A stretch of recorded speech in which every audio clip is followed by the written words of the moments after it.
Well, it's now my privilege to introduce Sherry Weddell.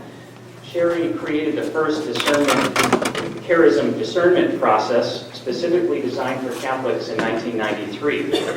In 1997, Sherry co-founded the Catherine of Siena Institute, an affiliated international ministry of the Western Dominican province. I won't quiz you on that, but and currently serves as co-director. Sherry has developed numerous unique formation resources that are used around the world and trained and helps lead an international team who've worked directly with over 60,000 Catholics, ordained religious and lay Catholics in more than 100 dioceses and on 5 continents. After her time with us, she'll have a couple weeks off and then be heading to Australia and Singapore to lead some workshops there. Her 2012 book, Forming Intentional Disciples, is being read by many priests, DREs, youth ministers, and parish leaders throughout our diocese, amounting to what has really kind of become a diocesan-wide conversation on evangelization and discipleship. When not hanging around airports, Sherry enjoys tending her high-altitude Tuscan garden in Colorado, in the Colorado Rockies. Please join me in welcoming Sherry Weddell.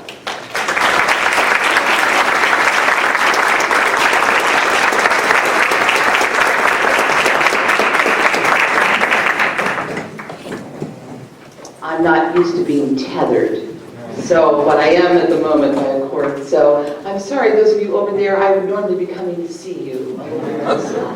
Anyway, it's wonderful to be here. It's great to see all of you.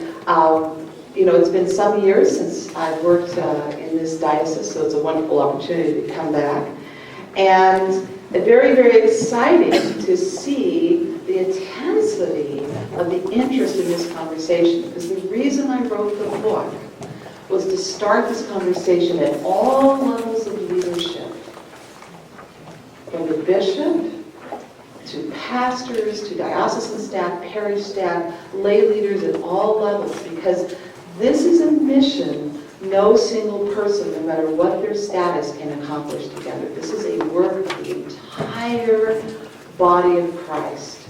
And every one of us plays a hugely important role in this. So it's very, very exciting to see how the conversation is progressing here in Arlington. Just FYI, I am recovering from a fairly serious cold cough. So if you see me discreetly popping meds during the presentation, it is not just drug-seeking behavior on my part. It is so that we can get through this without you having to listen to me. So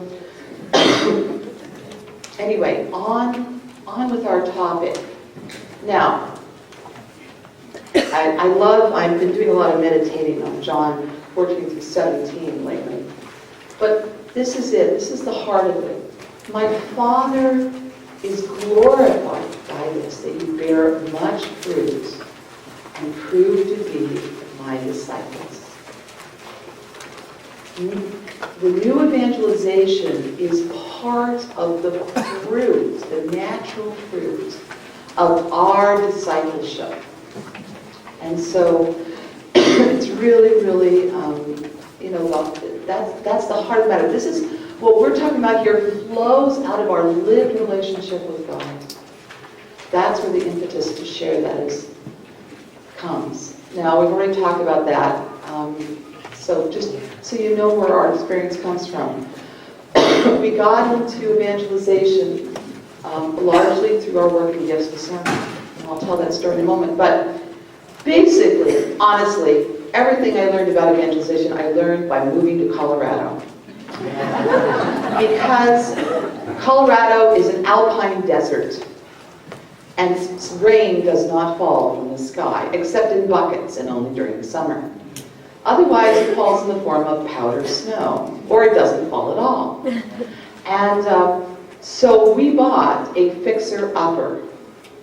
And I do mean a fixer-upper. When we mowed the lawn for the first time, all the neighbors stopped by to say, thank you so much. No one has done that in about 10 years. So we're back up against a park. So we are part of the public life of the community. The park has a gorgeous view of the Rockies. but the view of our yard was not what you would call gorgeous. It had potential. We had lots of potential, do you know what I mean? So we brought out a landscape designer to look at our backyard, which is about a third of an acre. She took one look at it and she goes, "There's nothing here to save." Now, she was not saying abandon all hope, ye who live here. You can't have a garden in Colorado. What she's saying is, you can't do it the way you could do it in Seattle, where rain falls from the sky 9 months out of the year. We were in a different climate, and we had to change our ways accordingly. So my husband rented a little baby bobcat, and we plowed basically the backyard. And that's what it looked like in June of 2004. This is what it looks like today. It's not, we'll skip over those 8 years and just kind of ignore what went on. Okay. But it's not that you can't have a garden in an alpine desert. It's that if you have a different climate, you have to go about it very differently. There's nothing wrong with the seeds. The seeds are filled with life. But if you've ever looked at a seed underground in Colorado in winter, it looks dead, doesn't it? It's not dead, but it looks dead. You have to create the spring-like environment for those seeds to germinate and grow. And when it comes to evangelization, that's what we're dealing with. Our culture has changed dramatically, okay, about 50 years ago. And so what has been successful for the church for the prior 400 years is no longer working, because we are in a different spiritual climate. And there's nothing wrong with our sacramental seeds. They are filled with the life of God, the grace of God. But we have to create intentionally, just as we did here, we had to create irrigation systems, we had to amend the soil, we had to create beds in which the seeds could germinate. We had to do all of this in order to create an environment in which the seeds could do what they were intended to do. And that, I think, is a really good image. So as I go through this section, I'm going to be going over some of the bad news before I get to the good news. I don't want you to panic, please. Okay, I want you to think of my garden. The garden designer was not saying abandon all hope. She was saying you have to do it differently. And that's what we're going to be talking about here. Now, what are some of the realities we're dealing with? Religious identity is not stable, it is remarkably fluid.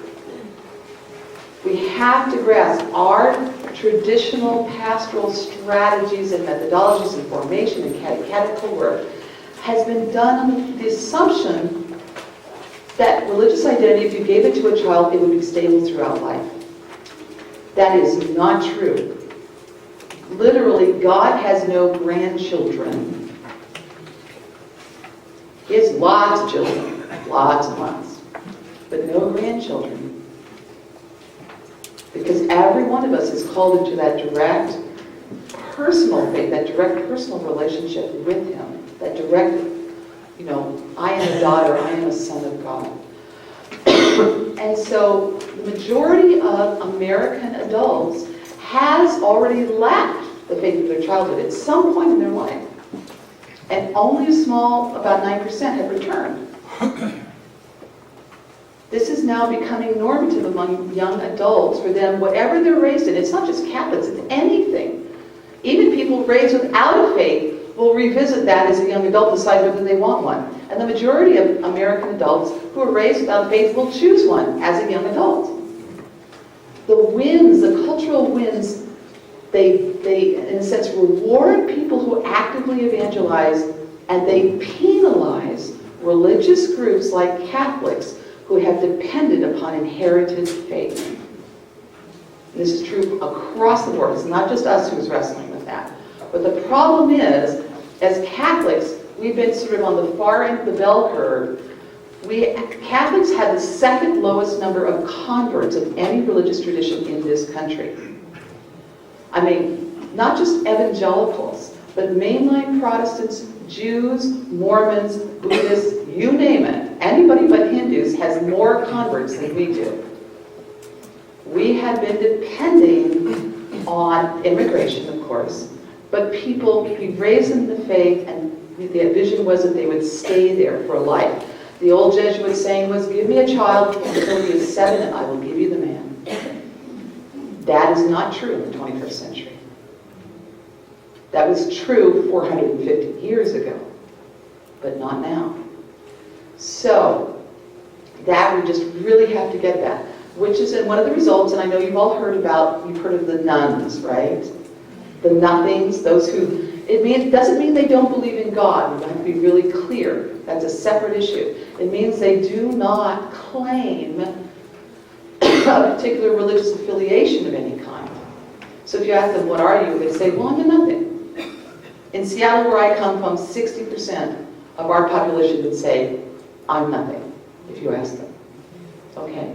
So that number is growing rapidly, especially for young adults. And so like 1/3 of those under the age of 30 would say, I'm nothing, regardless of what they were raised as. And the people who are moving into the nun category are people who are non-practicing members of religious communities. So it's non-practicing Catholics who are dropping the identity altogether because there's no purpose in it anymore. Because the cultural pressure, the familial pressure, all those things are no longer there for them. Those pressures are in the other direction. What keeps someone Catholic today is personal conviction. It has to have personal meaning for them. And we need to understand that. Now, roughly 4 times as many Catholics have left as have entered. Now, I'm a convert myself. There's a lot of us out there. Because Catholics are the biggest religious group by far in this country. 2.6% of all American adults have converted to Catholicism at some point in their life. So there's a lot of us. There's millions of us. However, roughly 65 to 70% of us will not be found at Mass on Sunday. So we're entering and we're leaving the practice. There are 2 basic paths for those who leave the church in this country. This is unique to the United States. They either become nothing or they become Protestant. And there's a few who do other things, but the vast majority go in one of 2 directions. So let's just look at that very briefly. Because their journeys are different. We need to understand, when I often hear people talk about why people leave the church, we presume it's because they're losing faith. That they no longer trust the church, or they have problems with certain aspects of the church's teaching. That's true of some, but not of all. Because slightly over half of our people leave and ultimately will end up as Protestant, and those people are motivated differently. We have to understand that we have a hidden hemorrhage in our midst, and it's of people whose faith is not decreasing, but people whose faith is growing. And they cannot, from their perspective, they do not see people they can talk to about this, help that they can, they don't know where to turn to in their parishes for assistance when they are on the verge of a spiritual awakening. As one of my friends was doing some remarkable work out in California, basically she had 6 different people, all unrelated to each other, in a single month, come to her one at a time and say, I'm on the verge of leaving the church for the evangelical world because there's this thing. God is doing this thing in my life and I can't see any place to get help for it except over there. How will I be able to find somebody who understands what's going on with me? How can I find some assistance? I need to leave to do that. Now she was able to talk to 4 of them into staying by just connecting them to people she knew in her parish. The resources were there to a certain extent, but they weren't visible to the average parishioner sitting in the pew. And they thought their only alternative was to leave. So we have to understand it's not just losing faith, but people who are growing in faith. And I have these conversations all over the country. I did the keynote at the Denver Living Your Faith conference last month. And I talked about this. It was so funny. The number of people who came up to me and said, I am one of those people. I left because I needed more help in growing closer to Christ, and I couldn't find it. I thought I couldn't find it. So, 71% of those who become Protestant say, I left because my spiritual needs weren't being met. And you could say, well, what do you mean by spiritual needs? We don't know. I mean, it's a general term, right? And they're 7 times more likely to say, I found a faith I liked more. And the majority will tell you they really believe God called them to the group they're part of now.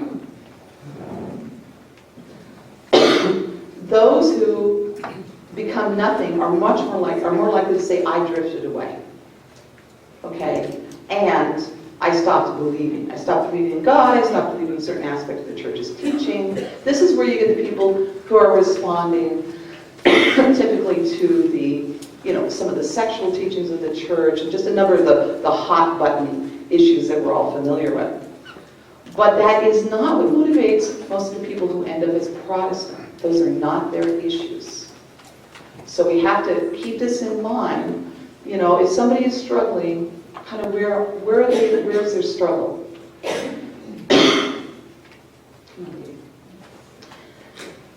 People leave early.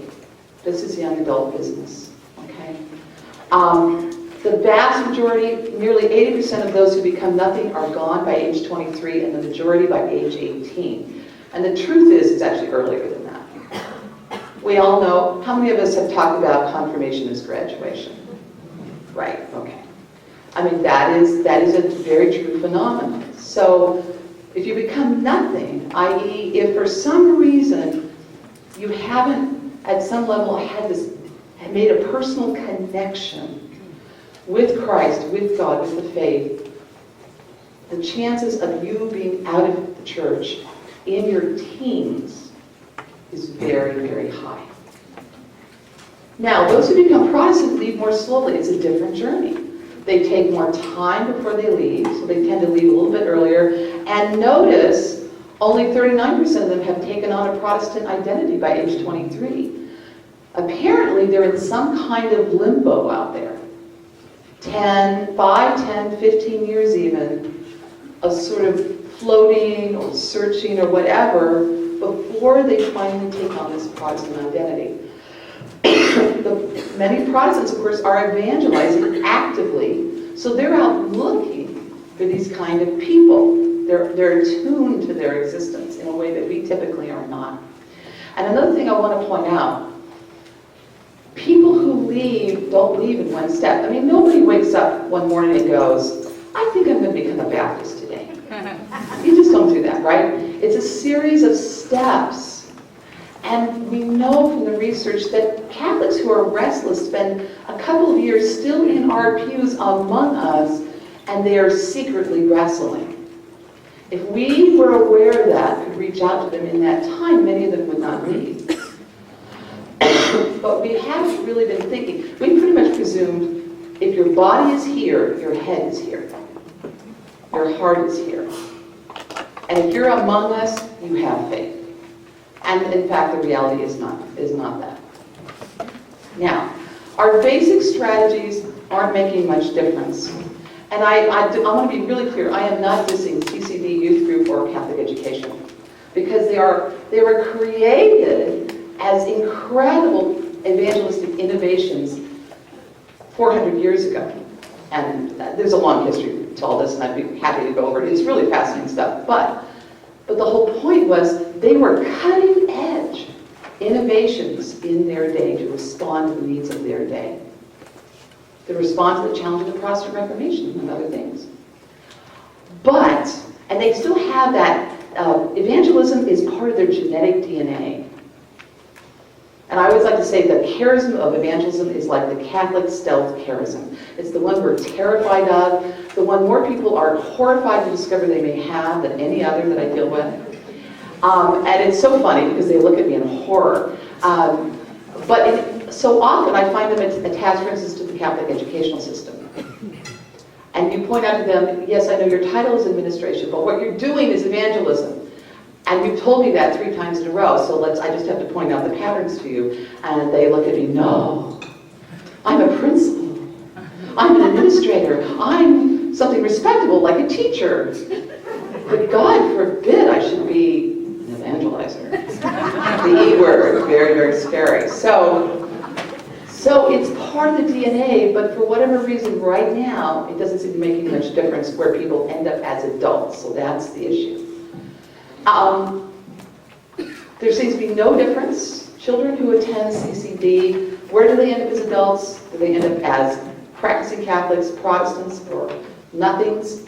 There's no statistical difference. Those who are part of youth groups, no statistical difference.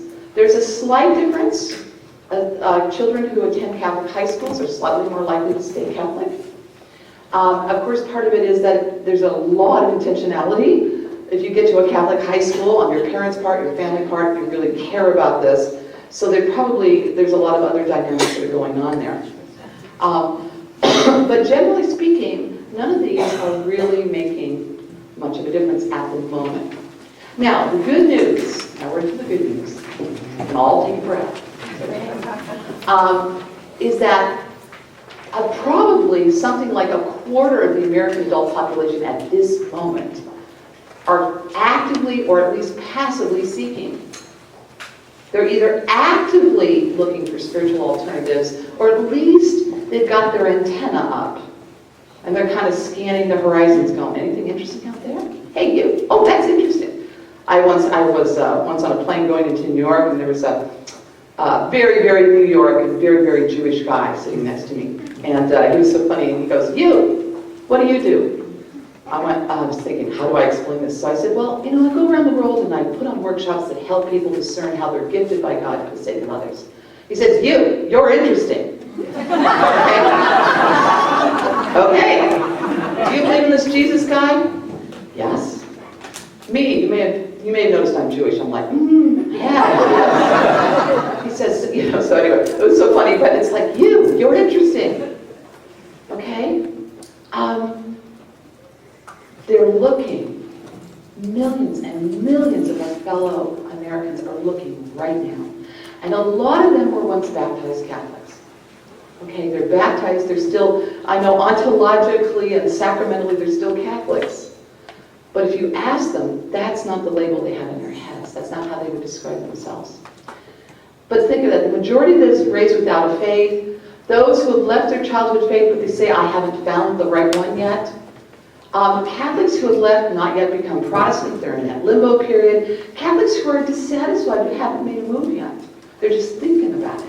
They're in our pews still sometimes. Occasionally, All those people are seekers. And so if we develop the evangelizing eyes to recognize their presence in our midst and respond to them, there are a lot of people who are ready.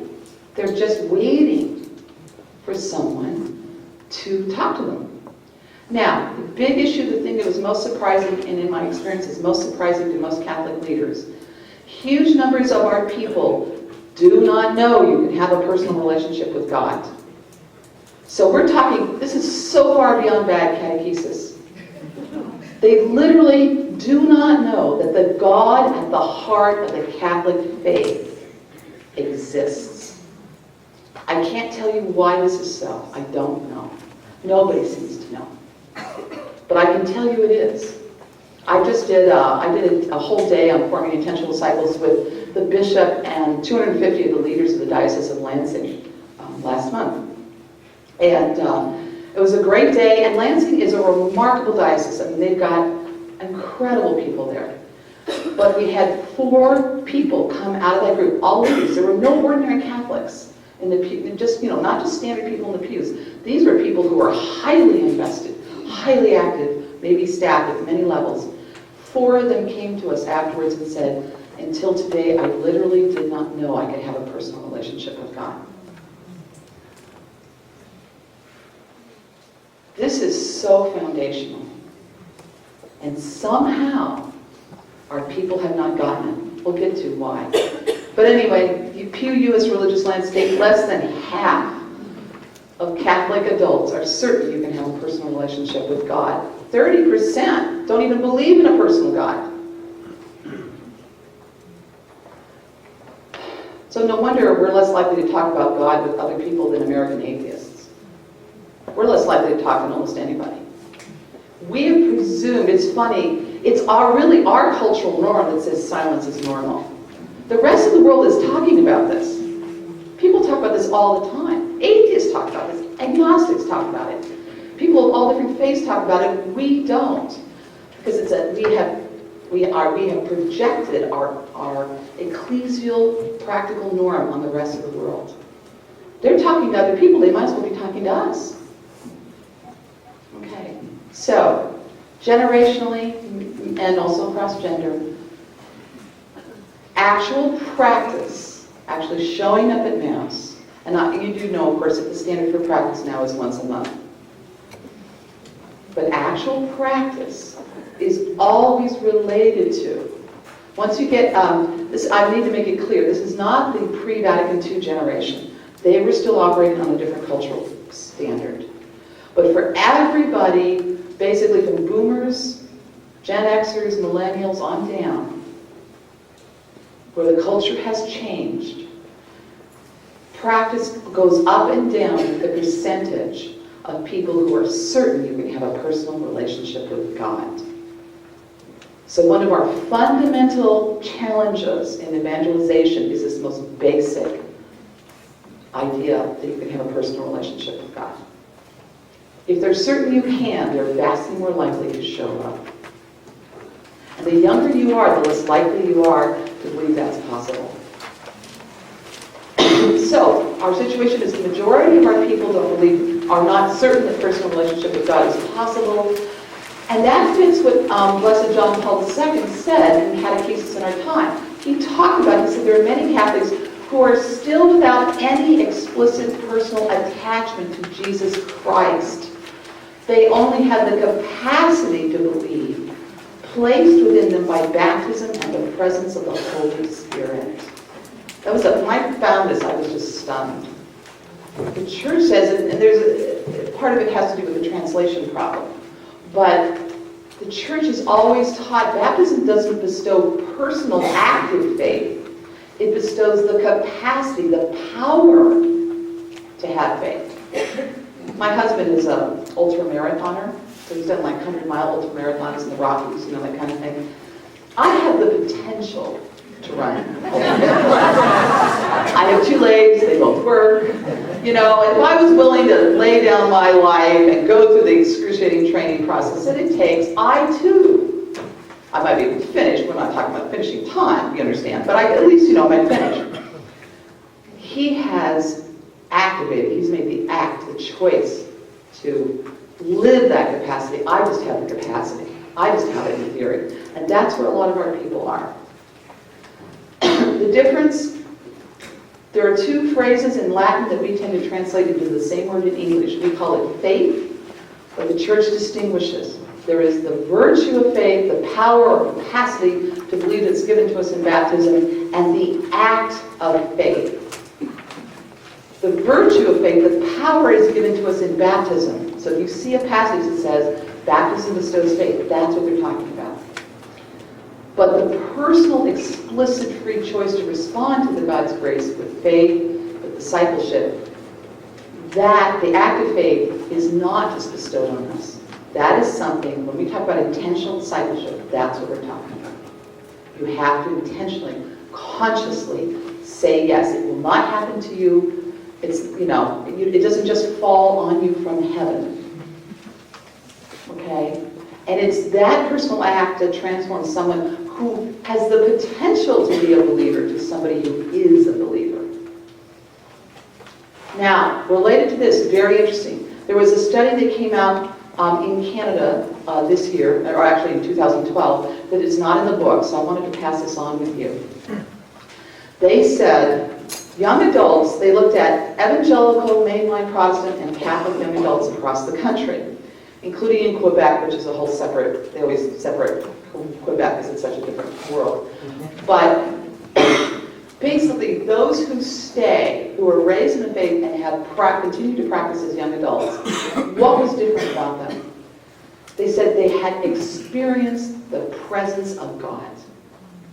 So this is a living thing. And they had seen answered prayer. Huge issue. Have they seen, in other words, do they see evidence of a living personal God in their life, in their midst, in the lives of other people around them? That was huge. They could openly talk about their real issues, their real questions inside the Christian community. They understood, had grappled with the basic charisma, the basic great story of Jesus Christ, the gospel, at considerable depth. They not only knew what it was, but they had been helped to wrestle with it. They had an opportunity to do that. And they had seen other older adults, not just their parents, but older adults in the community modeling this in a living way. If this was true, they were vastly more likely to stay. If this was not true, they were gone. So you can see it's a reality. It's not, we have a gorgeous theology of evangelization. The problem is the gap between our reality and our theology. It is reality in the 21st century, is lived reality that communicates the faith, that transfers the faith, okay? All right. Now, the church talks about stages of evangelization, which we seldom actually deal with in a practical level. There's what they call pre-evangelization, preparation for the first proclamation of the gospel to non-believers and the indifferent. Now, originally, of course, the presumption was that this did not include the baptized. But in the last 2 years, the church is now talking about baptized unbelievers. That's formally, they're using that language because they're so aware, especially in Europe, that they're dealing with millions and millions of people who are truly sacramentalized but not evangelized. They have no belief, no personal belief, but they are baptized. The second part is initial announcement of the gospel, i.e. proclamation of Jesus Christ, the basic charisma. And this again is, those who have been baptized but have little or no awareness of their baptism and live on the margins. We have huge numbers of people who live on the margins. Roughly 70% of all who've been baptized Catholic in this country are not practicing. Only about 30% of our people are practicing. And that means once a month. That's the minimum. On a given Sunday, about 18% of our baptized members are at Mass. We have about 18 million people. Okay. We have to realize, CARA estimates, they have a fascinating blog called 1964. Mark Gray, who's the chief researcher there, has estimated that if you actually looked at the number of people who thought of themselves as Catholic at some point in their life, that's the way he phrases it, it comes to 97 million Americans. The figures we've been dealing with are wrong.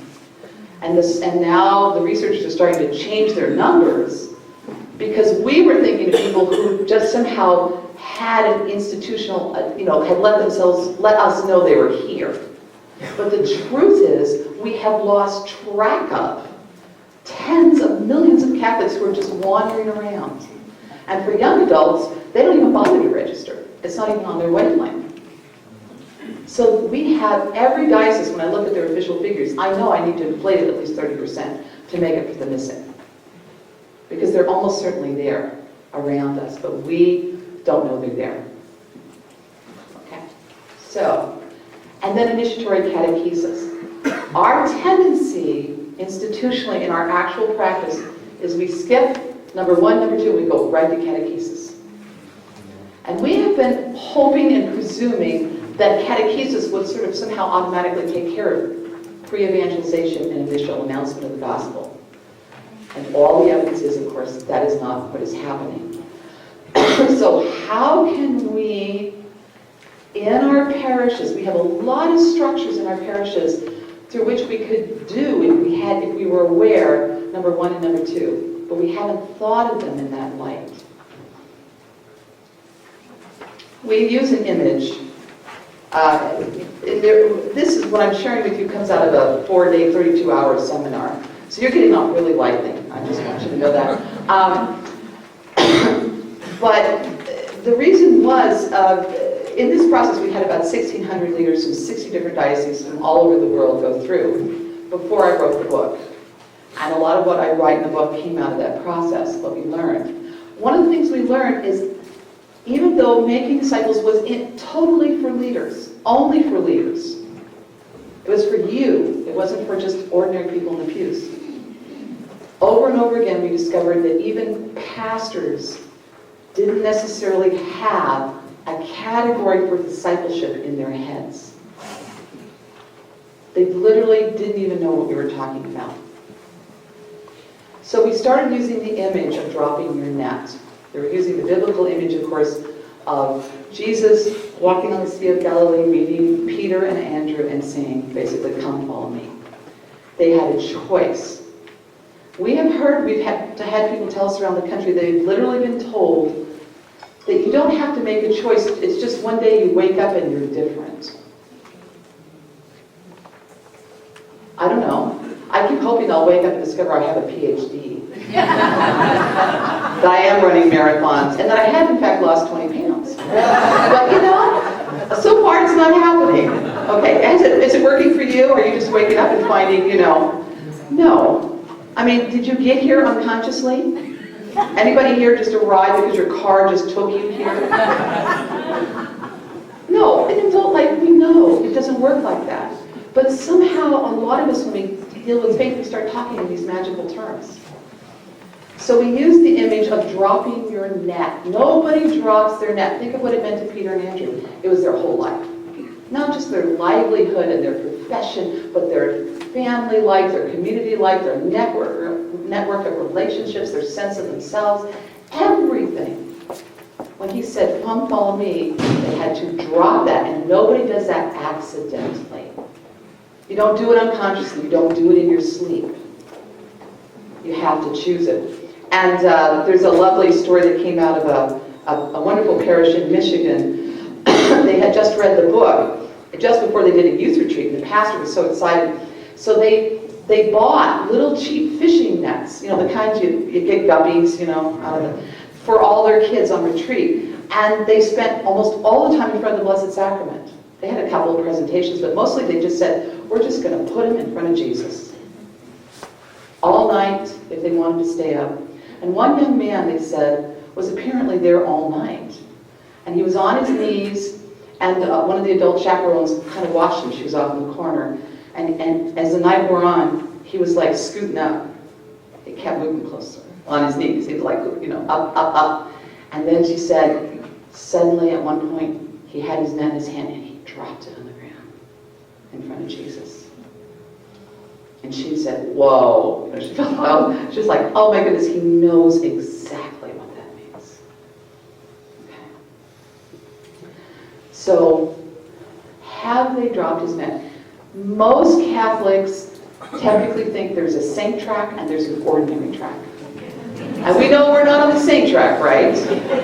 Because saints are like people who get zapped by God.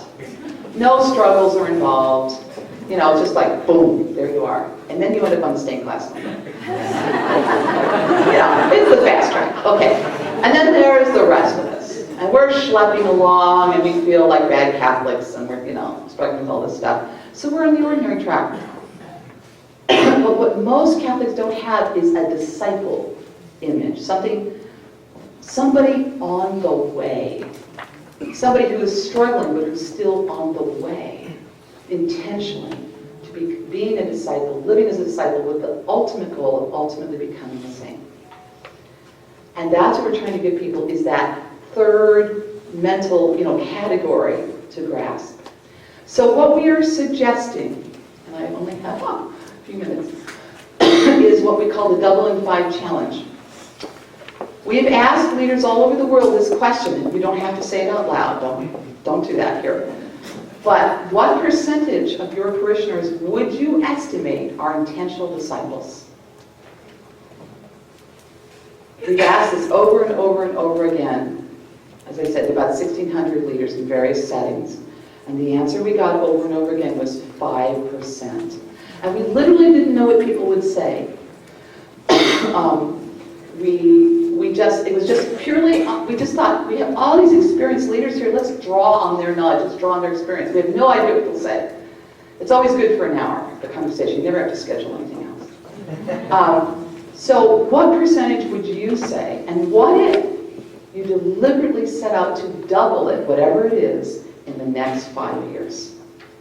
Not because the numbers are important in and of themselves, but the effort to seriously, you and your leadership in your parish at all levels, wrestling with how we intentionally call people clearly, explicitly to discipleship.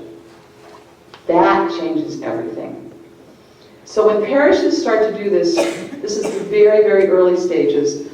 The first thing you got to do is break the silence. There is a culture of silence. The reason our people don't know that they can't have a relationship with God is we don't talk about it. They have picked up an institutional understanding of faith rather than a personal understanding of faith. So talk openly about the possibility of a relationship with a personal God who loves you. Talk about your relationship with God. People all over the country say, it's so funny, they read the book and they say, it gave me permission to have a relationship with God. We've met Catholics who say, I do have a relationship with God, I am a disciple, but you know what? I don't talk about it among other Catholics. In other words, I basically hide it because other Catholics will put pressure on me. They don't like it, it makes them uncomfortable. We have to understand there is pressure, cultural pressure within the average parish that suppresses expressions of discipleship. Not deliberate, it's not conscious, but it's just as powerful as if it were. And lots of people, that's part of what drives people who are seeking out, and those who stay often suppress their expressions of discipleship and talking about it because they feel intimidated by the communal norm. So we want to break that silence. Talk explicitly about Jesus. One of my friends summed it up, he said, in the Catholic Church, Jesus is he who must not be named. We do not want to treat Jesus like the world of Hogwarts treated Voldemort, okay? No, seriously. I mean, I've heard many, many times, you use the name, you're being Protestant, you're not being reverent, you're pretending to some kind of intimacy that, is like you're pretending to be a saint. They can do that, but you, not ordinary Catholics, we don't do that. Okay? So, what happens is Jesus then becomes a topic that we believe in.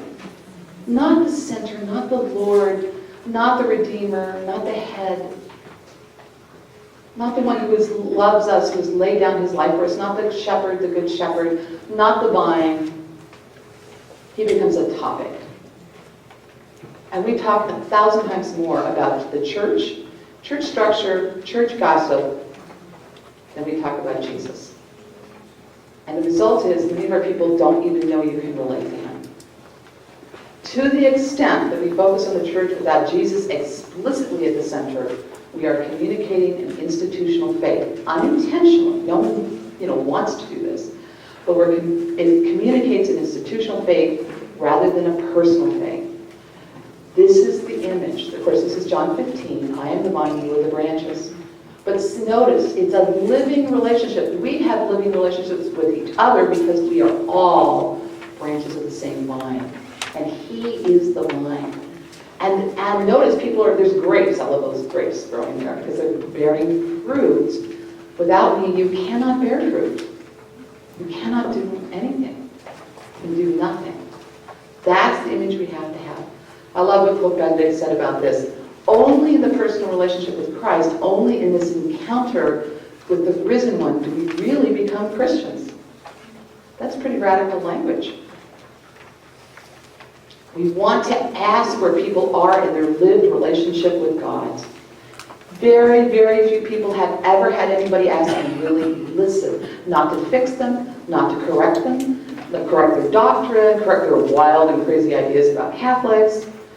You ever heard about the one about I literally know somebody who met somebody who thought we had little horns in our hair, but our hair hides. You know, it's all part, you know, we probably had a secret handshake too, but you know, little horns, okay? She was certain. So she was doing the hair of a Catholic. She says, where are the horns? Where are the horns? Okay? You think, how is that possible? You know, but it almost doesn't matter if this is the heart of it. Where are they in their lived relationship with God? Never, ever accept a religious label in place of a story. If somebody says, I'm a Catholic, you don't know what that means. If they say, I'm an agnostic, you don't know what that means, because 21st century people use this language very idiosyncratically. They are not using it in dictionary terms. So that's only the beginning place. That's their self-assigned label, but you don't know what they're trying to tell you with that label. I wish I had time. We usually spend several hours on this, but we have what we call a threshold conversation. We have learned, we've done thousands of these now. It's very simple. When you've earned trust with somebody, ask them, can you tell me the story of your lived relationship with God to this point in your life, whatever it is. Obviously, they have to trust you. But this is one of the most powerful, it's listening evangelism, and it's incredibly powerful. How can we respond to people if we have no idea where they are?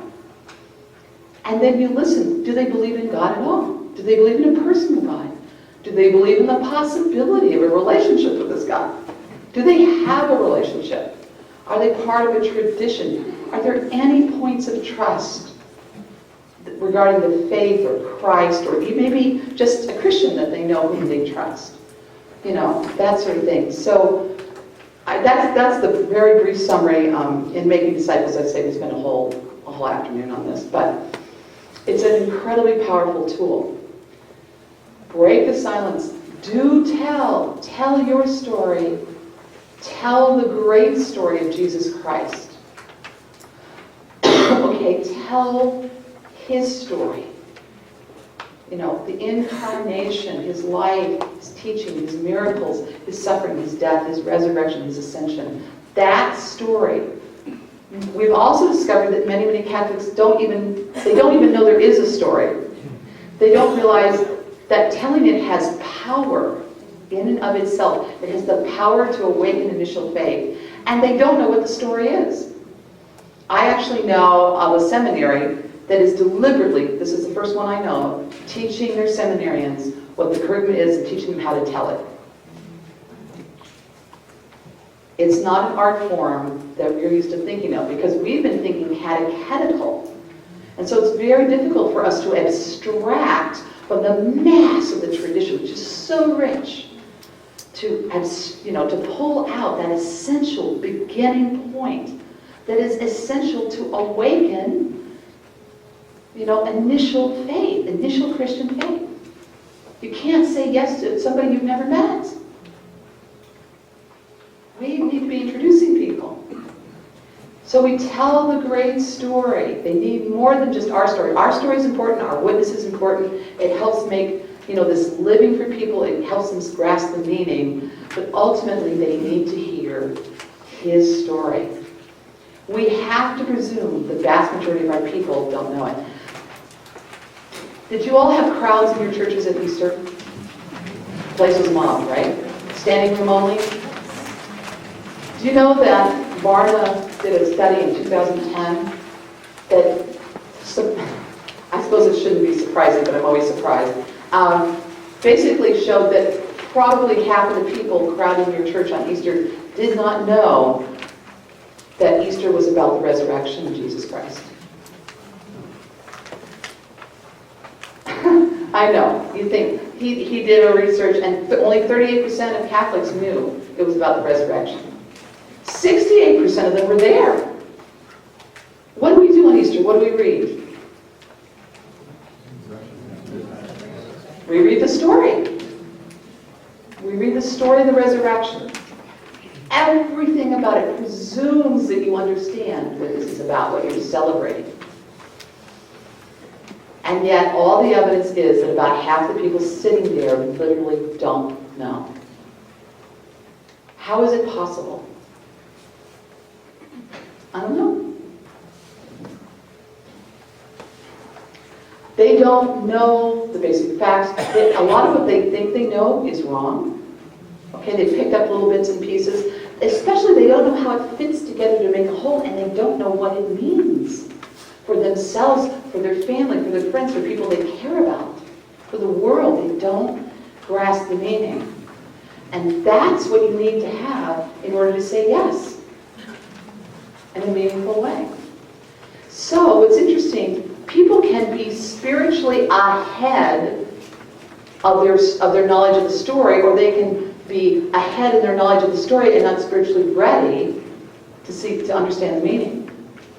We had a young man in Colorado Springs who had a very dramatic conversion story. He was a meth addict, really serious. He was selling the stuff. He was, for years and years, okay, struggling over and over again to break the bondage. He had a very dramatic conversion on Divine Mercy Sunday. And one of the things we do is we videotape his story, and we share that with people when we do Making Disciples, so they can hear somebody going through a conversion process. But what's fascinating about Daniel would have called himself Catholic. He'd never been baptized. He'd never been catechized. He never attended church. But his parents were non-practicing Catholics, so he took that on. If you said, "What faith are you?" he would have said Catholic, and he really didn't know that you were supposed to be baptized. Now, he had little tiny bits and snippets of the kerygma because he's living in the Evangelical Vatican, which is Colorado Springs. And his friends had little distorted pieces. So one of the great moments in his story is he's going out to fight some drug dealers. And it's a life or death thing. He realizes he could be killed. So he stands there ready to go out there and battle to the death. And he says, "And I just want to let Jesus know that I want him to be my Lord and Savior and forgive me from all my sins. Fire insurance." Because he'd heard you're supposed to do this before you go out there and kill somebody. Okay. Now, what was fascinating when he actually went out there, they never came. The fight never occurred. Okay. So, but here he was wrestling with this terrible, terrible thing. His knowledge of the story was incredibly limited. He himself, in many ways, spiritually, because of this struggle, was further along personally than the knowledge of the story. But other people know the story, but they've never moved spiritually in their lives. They're spiritual couch potatoes. And basically, they haven't themselves made enough of a journey to grasp the meaning. So it's both together. We want to help them make the journey, and we want them, of course, to know the story. The third thing we suggest is that you offer multiple overlapping opportunities for the baptized and the non-baptized to personally encounter Jesus in the midst of his church. Nearly everything you and I do already in the parish with a little imagination and awareness can be tweaked to become evangelizing. It's not that you have to start over from scratch. We have a lot of potentially powerful evangelizing structures and programs and everything in place. But what we are missing is the vision of what we're about and the awareness of where people are on their journey and how to help them. The two anchors that seem to really be important are a truly evangelizing RCIA process. Not one that's just, they're just getting the brass ring we're going through, which is the one where 70% of our people are gone, often within a year. But truly evangelizing and parish-based evangelization retreats or courses, and there's a number of them in the country. I write about them in the book. But I just want to show you briefly how it works in a real parish, in this case, Sacred Heart in Boise, where they have been doing evangelization intentionally for 16 years now. But look at this, if you see it as connected. So they have an evangelization retreat, it's very powerful. Hundreds and hundreds of people have been through it. I've talked to hundreds of people whose lives have been transformed. They send everybody in RCIA through that retreat. But many people come out of it and go into RCIA. Because we have, like the local Protestant head of, Habitat for Humanity joined the church because he went through the retreat and then went through RCIA. Okay. But they have other things like the little mini retreats that they offer that are much shorter, less demanding. So people who won't commit to this longer one will come to that. people, the called and gifted, and I just throw that in there, it's not just as an ad, but because we found lots and lots of people will come to that who wouldn't touch something that has the E word. Okay, but this is really intriguing because there's a lot of cultural wind between, understanding how you're gifted and what it means for your life and your call and your meaning in life and all. Lots and lots of adults at all ages are fascinated by that. So a lot of people will enter at that point. But the point is, let's not look at these as silos. Like there's some people who are in the evangelization retreats and that's their thing. And other people are doing Bible study and that's their thing. And over here we've got Eucharistic adoration and that's their thing. And they're not related to one another. The vision, if we're going to be evangelizing, is we're looking at the person, where they are in their relationship with God, and how these structures and opportunities can help those people continue to move. So we see them as related, as synergizing, okay, not as silos. And this is essential if we're going to create evangelizing parish. We want to expect conversion. Nobody expects the Spanish Inquisition, but we want to expect conversion. Okay? And prepare for it. And most of the time, conversion takes us by surprise, and then it makes us uncomfortable, and we don't know how to react. There should be, if we were evangelizing, we would see dozens and dozens of Daniels in our midst. Dramatic conversion is not weird. It is not extraordinary. There's a lot more of them than we know, but we have suppressed that conversation unintentionally because we're uncomfortable with it, generally speaking. So, just to let you know, Sacred Heart, 25% of their people are now intentional disciples, they would estimate. 40% of their people are in ministry. Both of those are 5 times the national average. They have the highest per capita giving in the diocese, and that is something I see over and over again in parishes that evangelize. That's part of the fruit. Attendance goes up, giving goes up. People clamor for discernment, discerning charisma, discerning vocation, because they want to know what God is calling them to do. So all these things are just normal parts of a parish that evangelizes. Can't remember exactly where I should be on time. Okay, how much time do I have left? Okay, 5 minutes. If you have any questions, comments at this point, we have about five minutes. So yes, sir. I wish I could. I know, I'm a big mouth, so. I'm part of that institutional church because I'm a director of religious education. Sure. And one thing you said really reconfirms what I said. What I was thinking is this: the RCIA has that wonderful thing, evangelization, catechesis, all those, my methodology. But I always tell the parents, these children should have been evangelized prior to them entering catechism classes. And it was their responsibility in the beginning, culturally speaking, it was responsibility. But how do we, I think we rush children into catechesis. I think we should be doing the heavy, I think we should be doing a lot more evangelization because they didn't say yes to Jesus first before they were catechized. Catechism is for those that already said yes. It is. How do we do that, though? How do we have them say yes? I want to see my job, almost in a sense, go away.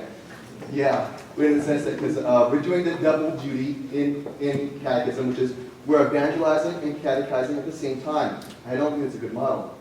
I think because the evangelization hasn't done prior. So all that head knowledge is for naught because there's no heart knowledge beforehand. So I don't know, and that's frustrating. I will tell you the thing we're running into. We get this variations on this question all over, so it's a great question. If we're going to evangelize our children, we have to start with our adults. The problem is, as you all know, how many people in your religious education courses have parents who are not practicing? Yeah, okay. In New Zealand, I was told it was like 95%. Okay? So if you have a small child or a younger child who doesn't have the ability to get there by themselves, and they're totally dependent on their parents, but their parents are just dropping them off, not, supporting that in any way. Obviously, their parents can't evangelize them if they're not disciples. If their parents are disciples, then they will go to enormous lengths in conjunction with your efforts. You'll be a team working to pass the faith on in a living way to their children. So I always end up, unfortunately, and there was a reason why the U.S. bishop said that adults are the preferential option when it comes to formation and catechesis. It's because they determine the environment in which their children are growing up.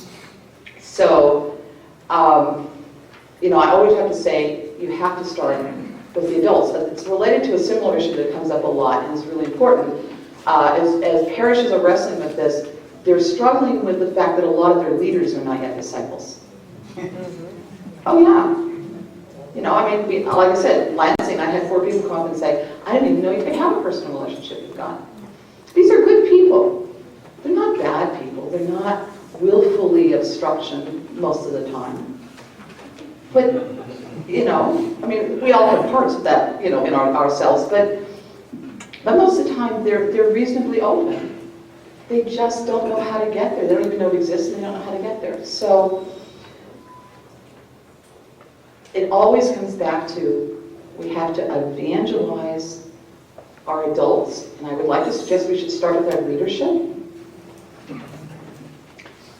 because they can't even facilitate. You can only help someone make a journey as far as you can make the journey yourself. Okay? And so that's one of the issues that comes up over and over again. So we should talk more in detail. But, yeah.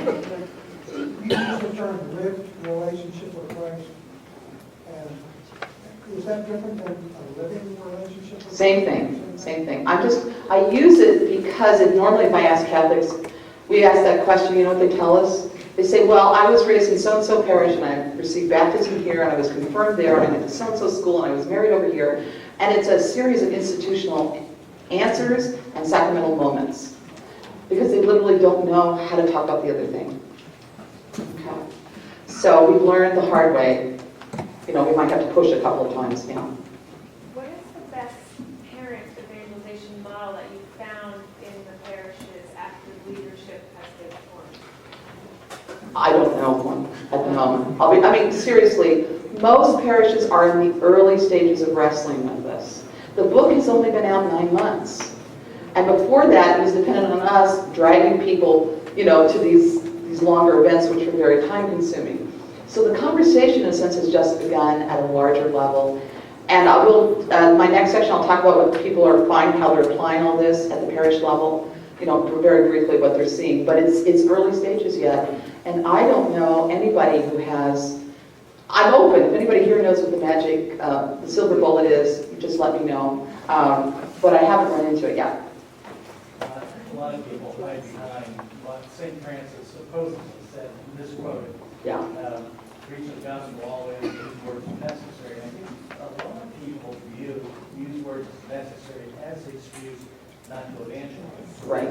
It's the only saying every Catholic in the world knows about evangelization. I've had it put it to me hundreds of times. And of course, St. Francis never said it, right? You know that, right? Okay. So yes, it's all part of the culture of silence.